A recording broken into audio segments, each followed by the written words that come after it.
Dear students, स्वागत है आपका आज के क्लास में। आज हम लोग देखते हैं अपने इलेक्ट्रोस्टैटिक्स चैप्टर से इलेक्ट्रिक फील्ड। अब इलेक्ट्रिक फील्ड में जाने से पहले थोड़ा सा रिवाइज करते हैं अपना मैग्नेटिक फील्ड कैसे बनता है, फिर उसको रिलेट करेंगे अपने इलेक्ट्रिक फील्ड से। आप सारे लोग जानते हो कि एक मैग्नेट होती है, वो सिंपल से एक बार मैग्नेट बनाते हैं यहाँ पर। उसके पास एक नॉर्थ पोल होता है और साउथ पोल होता है, और इस मैग्नेट के चारों तरफ कोई एक ऐसा फील्ड बन जाता है जिस फील्ड में अगर हम कोई दूसरा मेटल लेकर आए या फिर कोई दूसरी मैग्नेट लेकर आए तो वो उसकी तरफ उस पर एक फोर्स फील होता है। ठीक है, वो अट्रैक्शन भी हो सकता है, रिपल्शन भी हो सकता है। तो इसका मतलब ये हुआ कि अगर हम मैग्नेट को इस एरिया में रख रहे हैं तो इसके चारों तरफ यानी कि इसकी सराउंडिंग्स में एक मैग्नेटिक फील्ड बन जाती है। क्या बन जाती है? एक मैग्नेटिक फील्ड। सेम यही कहानी हमारा दोहराता है चार्ज। अगर हम चार्ज यहां पर रखा रखा हुआ है, हमने कोई चार्ज, तो इसके चारों तरफ बच्चा एक बन जाती है ऐसा एरिया जिसको हम बोलते हैं इलेक्ट्रिक फील्ड।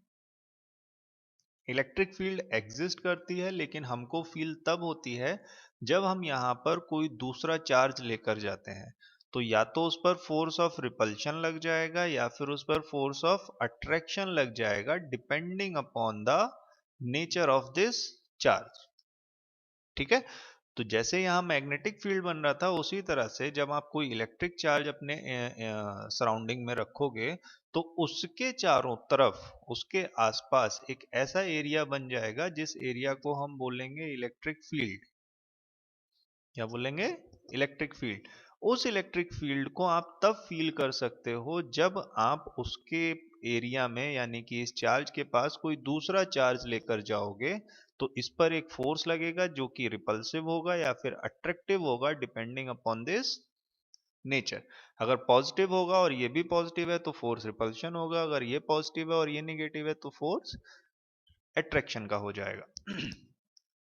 तो electric charges produces something called an electric field and in the space around it.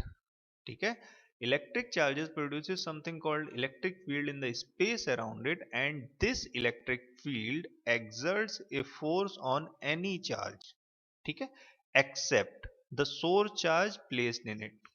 मतलब ये इलेक्ट्रिक फील्ड बाकी सारे चार्जेस पर एक फोर्स अप्लाई करेगी, किसको छोड़कर? सिर्फ इस चार्ज को छोड़कर जिसकी वजह से वो प्रोड्यूस हुई है, जिसकी वजह से वो बनी है।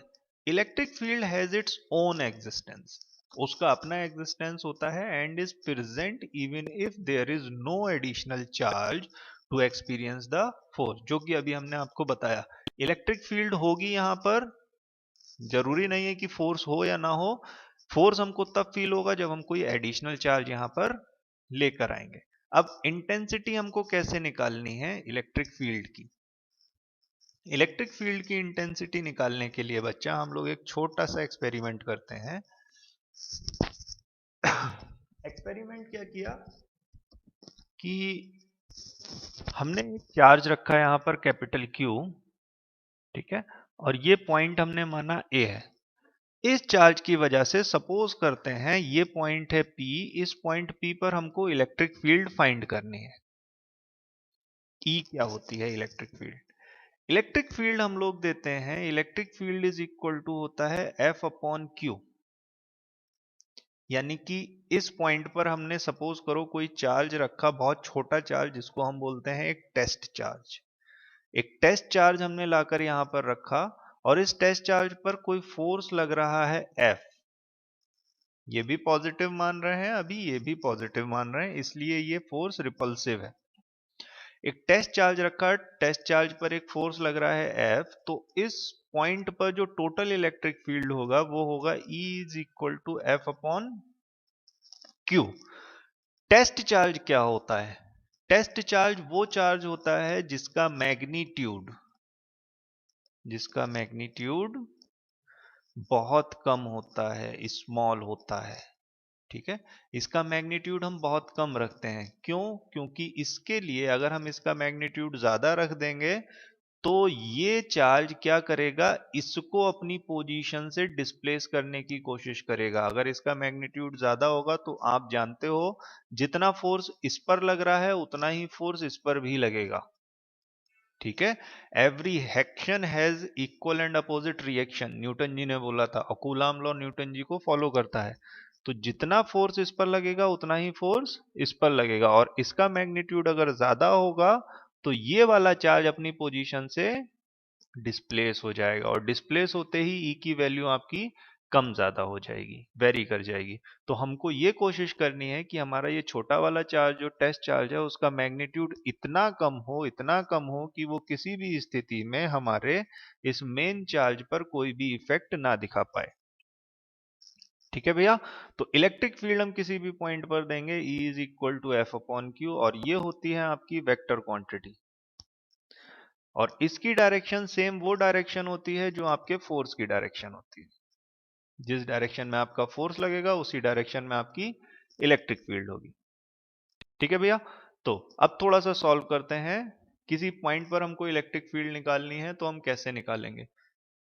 अगर इन दोनों के बीच में यानी कि ए और पी के बीच की डिस्टेंस आर है तो एफ की वैल्यू आप सारे लोग बता सकते हो, एफ इज इक्वल टू होगा 1/4 पाई एप्सिलॉन नॉट। इसको हम वैक्यूम मान रहे हैं अभी थोड़ी देर के लिए कि ये आपका वैक्यूम में रखा हुआ है, इसलिए हमने एप्सिलॉन नॉट लिया है। अगर हम कोई मीडियम मानते तो ये एप्सिलॉन नॉट की जगह हो जाता एप्सिलॉन। तो 1/4 pi epsilon not capital Q into small Q upon R square, और डायरेक्शन ए टू पी क्योंकि ये रिपल्सिव फोर्स है, ए से पी की तरफ। अब E की वैल्यू अगर आपको निकालनी है तो इसमें हम Q से डिवाइड कर देते हैं, इस Q से डिवाइड कर देंगे तो हमको मिलेगा 1/4 pi epsilon not into capital Q upon R square. ठीक है, डायरेक्शन फिर से A टू P। तो यहां से क्या समझ में आया आपको, अगर आपको किसी चार्ज की वजह से किसी पॉइंट पर इलेक्ट्रिक फील्ड फाइंड करनी है तो उसका फॉर्मूला होता है बच्चा 1/4 pi epsilon not into capital Q upon R square. और ये डिपेंड करता है दो चीजों पर केवल, इस कैपिटल क्यू पर और इस आर पर। यानी कि अगर हम एक सर्किल इस तरह से बना दें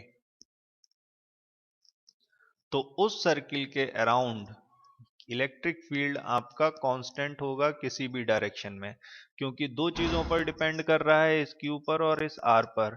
आर की वैल्यू कांस्टेंट होगी इस सर्किल के लिए क्योंकि वो उसकी रेडियस होगी, और क्यू की वैल्यू वैसे ही कांस्टेंट है। ठीक है, तो इतना आज के लिए। नेक्स्ट क्लास में हम इसके आगे की कहानी देखेंगे। तब तक के लिए थैंक यू।